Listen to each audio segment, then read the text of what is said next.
আসসালামু আলাইকুম viewers, welcome to my channel Samiuddin Italy. সবাইকে ঈদ মোবারক। এটা হচ্ছে ঈদের দুদিন আগে আমি ঈদ উপলক্ষে সেমাইগুলো বানাচ্ছি। এটা আমাদের এদিকে ধান সেমাই বা টিপ সেমাই বলে, কোন অঞ্চলে কি বলে সেটা জানি না। তো আপনাদেররা কি বলেন সেটা অবশ্যই কমেন্ট বক্সে জানাবেন। তো এই সেমাইটা ভাবলাম যে খেতে অনেক মজা, তো ঈদের দিন এটা রান্না করার জন্য বানাচ্ছি। আর সেই সাথে আপনাদের সাথে আরেক সুন্দর একটা জিনিস দেখাচ্ছি। দেখুন, আমাদের গার্ডেনে দুইটা নতুন অতিথি, একটা পাখির বাসা, তাও আবার মাটিতে, আর ভিতরে ছিল দুইটা ছোট ছোট পাখির বাচ্চা, অনেক সুন্দর। আর আমার মেয়েরা তো শুধুই দেখছিল আর বারে বারে এগুলো ধরার চেষ্টা করছিল। তো ওদেরকে নিয়ে এসেছি যাতে না ধরে। আর এই তো এটা হচ্ছে দুপুরের দিকে আমি এসেছি সামিয়াকে আরবি পড়ানোর জন্য। আর যেহেতু আজকে চাঁদ রাত, তাই একটু মার্কেটও গিয়েছিলাম কিছু কেনার জন্য আর কি। তো সেই বাজারগুলো নিয়ে এখন আমরা চলে যাচ্ছি হচ্ছে বাসায়। দেখতেই পাচ্ছেন এখন আমরা বাসে উঠে গিয়েছি। আর এখন প্রায় 5টা বেজে গেছে, বাসায় যাব। বাসায় যাওয়ার পরে ইফতার করতে হবে। তো আজকের ওয়েদারটা কিন্তু একদমই বাজে ছিল, প্রচণ্ড মেঘ ছিল। আর সেই সাথে কিছুক্ষণ পর পর বৃষ্টি হচ্ছিল, আবার রৌদ্র ছিল, সব মিলিয়ে একদম একটা বাজে ওয়েদার ছিল আজকে। তো এই বৃষ্টিতেই নিয়ে এসেছি আরবি পড়াতে, যেহেতু আগামীকালকে আমাদের ঈদ। তো এই ঈদের দিন তো আর পড়া হবে না, তো সেজন্য আজকেই নিয়ে এসেছি, আবার 1 সপ্তাহ পরে নিয়ে আসব। তো এখন আমরা যাচ্ছি হচ্ছে বাসায়, আপনাদেরকে একটু দেখাচ্ছি। দেখুন, এখানে একটা প্লেগ্রাউন্ড, এই প্লেগ্রাউন্ডটার ভিডিও আমি এর আগে আপলোড করেছি, যদি কেউ দেখতে চান তাহলে দেখতে পারেন। তো বাসায় আসার পর ইফতার করার পর হচ্ছে আমি মেহেদি দিয়ে দিচ্ছি সামিয়াকে। সামিয়া বলছিল যে ও মেহেদি দিবে, তো ভাবলাম যে আগে ওকে দিয়ে শুরু করি। তো বিসমিল্লাহ বলে ওকে দিয়ে দিয়েছি। আর মেহেদিগুলো আছে না কিছুটা, যে অল্পতেই মানে 2-1 মিনিট অনেক লাল হয়ে গেল, এটা আসলে সেরকম না, অনেকক্ষণ রাখতে হয়, তারপরে হালকা একটা কালার আসে। কিন্তু দিতে খুবই ভালো ছিল মেহেদিগুলো। তো মেহেদি সানিহাকে আমি নিজে দিয়েছি। তারপর মেহেদি দেওয়ার পরে চলে এসেছি রান্নাতে। ভাবলাম যে চাঁদ রাতের দিনেই কিছুটা রান্না করে রাখি, তাহলে খুবই ইজি হবে সকালে। না হয়তো সকালে বাচ্চাদেরকে নিয়ে একদম একটা মানে ঝামেলার মধ্যে পড়ে যেতে হয়। তো সেজন্য এখানে আমি নুডলসটা বসিয়ে দিয়েছি।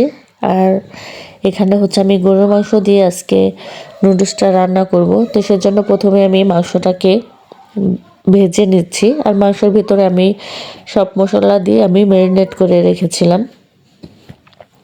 তো মাংসের সাথে পেঁয়াজও দিয়ে দিয়েছি। তো সব কিছু যখন মাংসটা হয়ে গেছে, ভাজা হয়ে গেছে, তখন এই সবজিগুলো আমি দিয়ে দিচ্ছি। এখানে টমেটো, গাজর আর শসা এগুলো দিয়ে দিয়েছি। তো যখন এগুলো হালকা একটু সফট হয়ে গেছে, তখন আমি এখানে একটু ধনেপাতা দিয়ে দিলাম। আর ধনেপাতাটা আমি এই সময়টাই দেই। আর সাথে ম্যাগি নুডলসের মশলাটাও আমি দিয়ে দিয়েছি। এই সময়টা দিলে দেখা যায় যে একটা মেশাতে একটা খুবই মানে ভালো হয়। আর এই তো দিয়ে দিলাম হচ্ছে নুডলসটা আমি সিদ্ধ করে ধুয়ে পানি ঝরতে রেখে দিয়েছিলাম একটা স্ট্রেনারে। দেখুন নুডলসটা কতটা ঝরঝরা। তো এই তো আমার নুডলসটা কিন্তু রান্না হয়ে গেছে। আর দেখতেই পাচ্ছেন নুডলসটা কিন্তু অনেক বেশি ঝরঝরা ছিল, আর খেতে অনেক মজাই হয়েছিল নুডলসটা। এখন আমি এখানে রান্না করব হচ্ছে জর্দার সেমাই, যেটা আমার অনেক বেশি পছন্দের। এত বেশি পছন্দ করি দেখে এখানে আমি একদম 2 প্যাকেট নিয়ে নিয়েছি, যাতে ঈদের পরের দিনও খাওয়া যায়।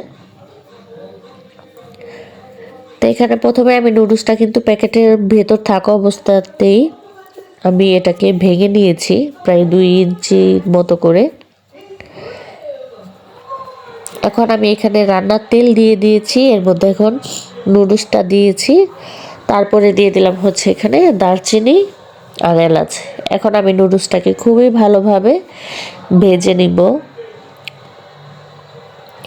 আপনারা চাইলে এখানে ঘিও ব্যবহার করতে পারেন, তবে আমি যখনই রান্না করি ঘিটা অ্যাভয়েড করার চেষ্টা করি। এখানে আমি সব সময় রান্নার তেলটাই দিই। তো যখন এই সময়টা ভাজা হয়ে গেছে, একটা ব্রাউন কালার চলে এসেছে, তখন আমি এখানে দিয়ে দিয়েছি হচ্ছে চিনি। চিনিটা দিয়ে একটু মিশিয়ে নিয়ে আর কি, চিনি একটু নেড়ে চেড়ে মিশিয়ে তারপরে এখন এখানে দিয়ে দিব হচ্ছে আমি পানি। এখানে আমি হাফ কাপের থেকেও কম পানি দিয়ে দিয়েছি। এই পানি দিয়ে আমি পুরা নুডলসটা সিদ্ধ করব। এতে করে নুডলসটা একদমই দলা পাকিয়ে যাবে না, অনেক ঝরঝরা হবে। তো পানিটা দেওয়ার পরে একটু নেড়ে চেড়ে দিচ্ছিলাম যাতে এটা পুড়ে না যায় সেমাইটা। তো এই পর্যায়ে আমি এখানে দিয়ে দিব হচ্ছে ফ্রেশ নারকেল কোরানো। দেখতেই পাচ্ছেন সেমাইটা কিন্তু কিছুটা সফট হয়ে এসেছে। এখন আমি এখানে নারকেল কোরানোটা দিয়ে দিব। এটা কিন্তু ফ্রেশ নারকেল, এটা আমি নারকেল কুড়িয়ে ফ্রিজে ডিপ করে রেখেছিলাম। আপনারা যদি এই ফ্রেশ নারকেলের মানে সচরাচর নাও পান, তাহলে কিন্তু নারকেলের যে গুঁড়াটা পাওয়া যায় সেটাও ব্যবহার করতে পারেন। তো নারকেলের গুলো আমি একটু উল্টে রেখেছিলাম যাতে এগুলো খুলে আসে। তো এই নারকেলটা একটু ভাপ পেয়ে পুরাটা খুলে গেছে। আর আমি ঢাকনা দিয়ে ঢেকে দিয়েছিলাম পুরা সেমাইটা একদম সিদ্ধ হওয়ার জন্য। তো দেখুন সেমাইটা কিন্তু সিদ্ধ হয়ে এখন দলা পাকিয়ে গেছে। এখন আমি এই দলাগুলো এই যে এরকম একটা কাঁটা চামচের সাহায্যে এগুলোকে এভাবে করে শুধু নাড়তে থাকবো। সেমাইগুলোকে আপনারা এইভাবে করে নাড়তে থাকবেন, তাহলে দেখবেন যে একদম ঝরঝরে হয়ে যাবে।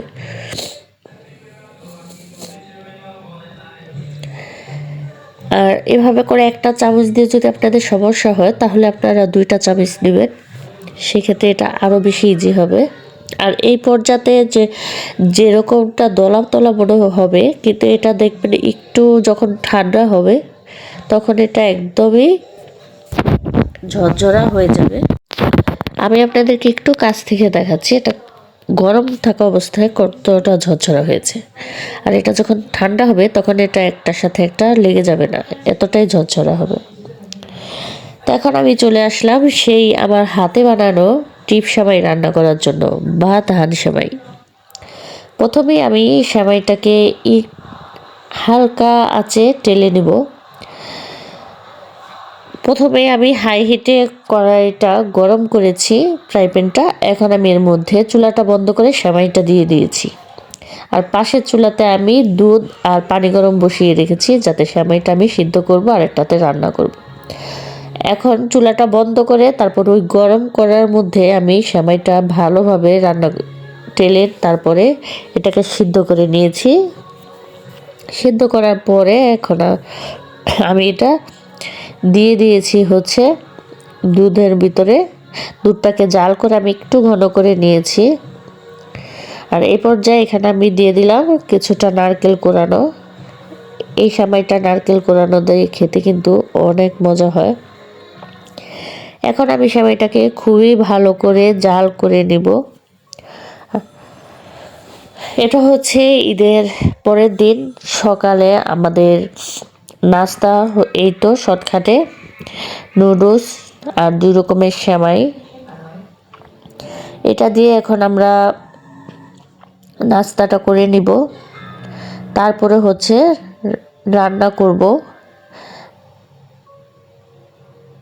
এখানে হচ্ছে আমি গরুর মাংস বসিয়ে, এখানে আমি হালিম রান্না করব, তাই হালিমের মাংসটাও বসিয়ে দিয়েছি। আর পাশের চুলাতে হচ্ছে আমি ইলিশ মাছ ভেজে নিচ্ছি আর বানিয়েছি হচ্ছে এখানে সালাদ। অফ ক্যামেরাতে আমি আরও অনেক রান্না করে ফেলেছি, তো সেগুলো রেকর্ডিং করতে আমার মনে ছিল না। তো এইখানে এরই মধ্যে দেখলাম যে ফিলিস্তিনে যে হামলা হচ্ছে বা হয়েছে বা এখনো হচ্ছে, তো তারই প্রতিবাদ জানাচ্ছে সাইকেল চালিয়ে পতাকা উড়িয়ে। তো দেখতেই পাচ্ছেন এখানে কিন্তু অনেক বড় একটা সার্কেলের যাচ্ছে, যেটা ওনারা ফিলিস্তিনের পতাকা হাতে নিয়ে সবাই প্রতিবাদ জানাচ্ছে। আসলে আমাদের উচিত আমাদের নিজ নিজ অবস্থান থেকে প্রতিবাদ জানানোর। তো ইতালিতেও কিন্তু এর ভিন্নতা না, ইতালিও কিন্তু এই ফিলিস্তিনের পক্ষেই আছে। ওনারা ফিলিস্তিনের পক্ষে এর আগেও প্রতিবাদ জানিয়েছে, তো এবারও জানাচ্ছে। তো এখানে আমি দুপুরের খাবার রেডি করেছি, হচ্ছে একদম নর্মালি সবারই পেট ভরা।